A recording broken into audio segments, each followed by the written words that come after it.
Welcome into TYT's The Conversation. It is your host, Adrienne Lawrence. And today I have joining me a contributor for The Nation who just wrote one of their feature cover stories that you are definitely gonna learn a lot. I know I have already just looking this over, but this is Mr. Moustafa Bayoumi, who happens to also be a Brooklyn College professor. Thank you so much for joining us, Professor Bayoumi. Thank you, Adrienne. It's really great to be here. So I know you recently wrote the cover story for The Nation called Journey to Guantanamo, a week in America's notorious penal colony. A lot of us used to hear the term Guantanamo. We think of Guantanamo Bay, Cuba, and all of the things that went on there. But it seems that when we say went, that's not necessarily accurate, as there are still things that are going on there in terms of detaining people and how they're treating them. What exactly were you looking for when you went there? That's a really good question. I mean, I think in one way I was open to seeing whatever I was going to see down there. And in another way, I think what I was looking for was just what is the memory? What is the situation? What is the condition of Guantanamo Bay? I feel like it's now over 20 years since that penal colony has been operative in the war on terror. And it's almost been forgotten by the American public, even though there are still men who are detained down there, some of whom are facing trial, some of whom have been cleared for release, and others who could, for all we know, be detained there forever without any trial whatsoever. And I think you're right. I think most Americans have forgotten about it. For me, it conjures thoughts of a few good men, and it's something that I think of in the past as the past. But I'm guessing you found that definitely not to be accurate. What did you find? Well, what I found was a military commission system that has been established, and for which 10 men are currently in pre-trial motion hearings. So the trials themselves haven't begun for anybody who's down there.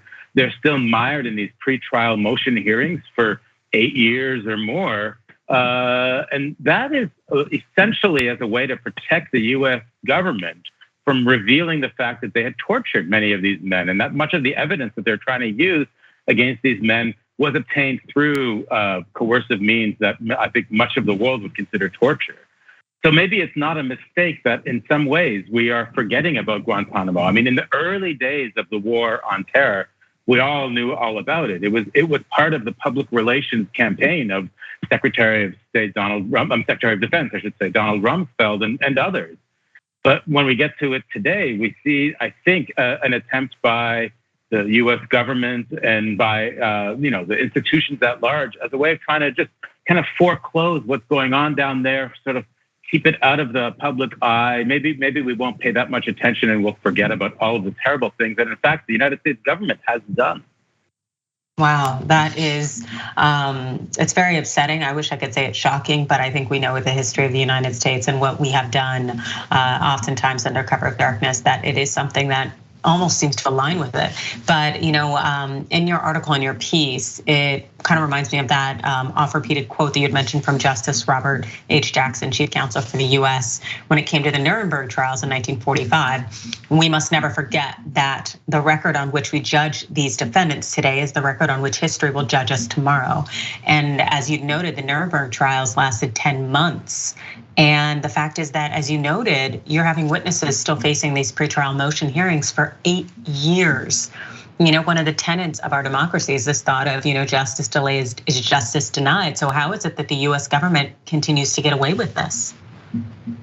Well, I mean, they can. I mean, in part because we're not paying any attention. Another part, who's gonna fight for the rights of people who are detained at Guantanamo Bay? I mean, there are some people who are fighting valiantly and bravely for them, and I do want to recognize that. But at the same time, we have to understand the kind of political calculus that is made by a lot of people when it comes to something like Guantanamo Bay. I mean, we see with our new Supreme Court justice coming in right now that she was pilloried from the right wing for writing amicus briefs for people who are at Guantanamo in a way of preserving due process and constitutional liberties and constitutional rights.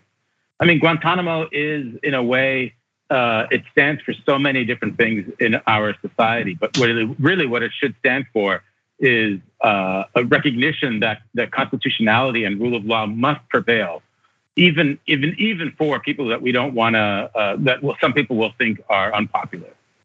It really undermines the system of democracy and the rule of law to have individuals continue to be detained and to be delayed any kind of sense of justice. And I know you had mentioned that people are fighting on behalf of those individuals, which is great.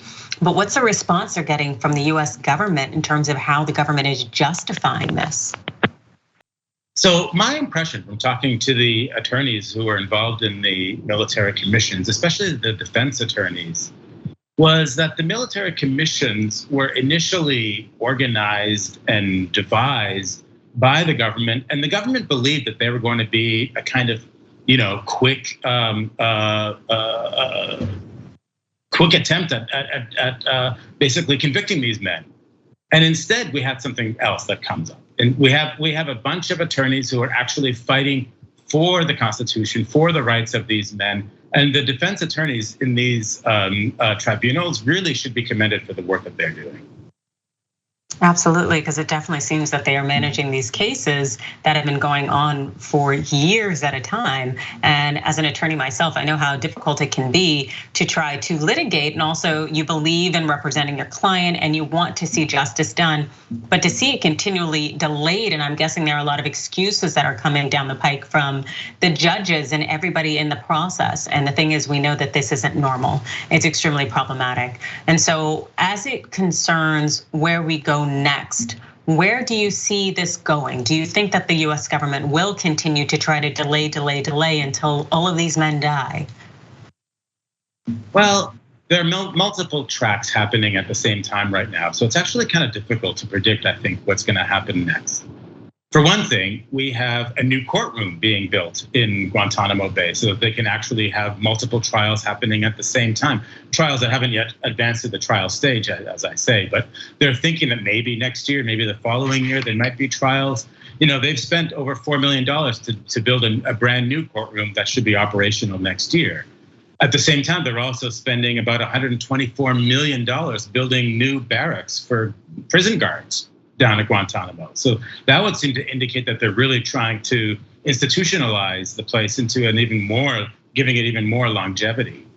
Yet on the other hand, we also have reports that the prosecution and the defense counsels are engaged in many of these different trials in plea arrangements. And they're having these long form discussions about what would the plea arrangements be for their clients. So maybe there's also a way that they will transform Guantanamo Bay from being a place where people are held in indefinite detention to maybe more like a regular American kind of prison. So that's another option there. And the third option is that they'll find places to essentially repatriate the 36 men who are left there to this day. That'll be a difficult challenge. It's been always hard to find places to repatriate these men. And as they get older and as their health needs also increase, I think that'll become an even more difficult task. So, I think it's not really clear exactly where it's going to go, but that's all the more reason why we should be paying much more closer attention to what is happening down there. Absolutely, and it sounds like our tax dollars are being expended in ways that they could be, they could be used in a way that's more beneficial for our nation. Also, this would seem to raise some international concerns. Are there people speaking out on the international front? Well, we just passed the 20-year anniversary of Guantanamo earlier in January of this year, and there were all kinds of events globally calling for the closing of Guantanamo. I think from the very beginning, the international human rights community, especially, has been just completely outraged by the existence of a place that the United States was trying to use as a way of excusing itself from its obligations to the Geneva Convention and to the American Constitution. And in many ways, the United States is still trying to use Guantanamo as a way of trying to evade responsibility for the torture that it engaged in. So I think there is a lot of pressure coming from different international organizations. But as we also know, the United States actually seems to be quite resilient to succumbing to international pressure when push comes to shove, in many different examples in its own history. So I think that still remains to be seen. Absolutely, bullies often get that little holier than thou art, and we've seen the U.S. government continue to perpetuate that on an international level. It's very, very sad, but largely it's the hypocrisy for me. But that's just me. So in terms of what's next for you, because I know that you've been doing some just very riveting things. What can you tell the people they should be looking out for? Well, I'm still interested in thinking more about what Guantanamo Bay means for the United States. I want to think about it also as a historical site of American culture, as a contemporary site of American carceral culture, carceral realities, and also as a kind of site of literary production. There are all kinds of interesting books that have come out of Guantanamo. So I think my interest in Guantanamo will continue in this fashion. Fantastic. Well, thank you so much for joining us. And can you please tell our viewers where they can find more about you? Oh, sure. You can find more about me at my website. That's MustafaBayoumi.com. Thank you so much. That's Moustafa Bayoumi, The Nation contributor and Brooklyn College professor. Thank you, Adrian.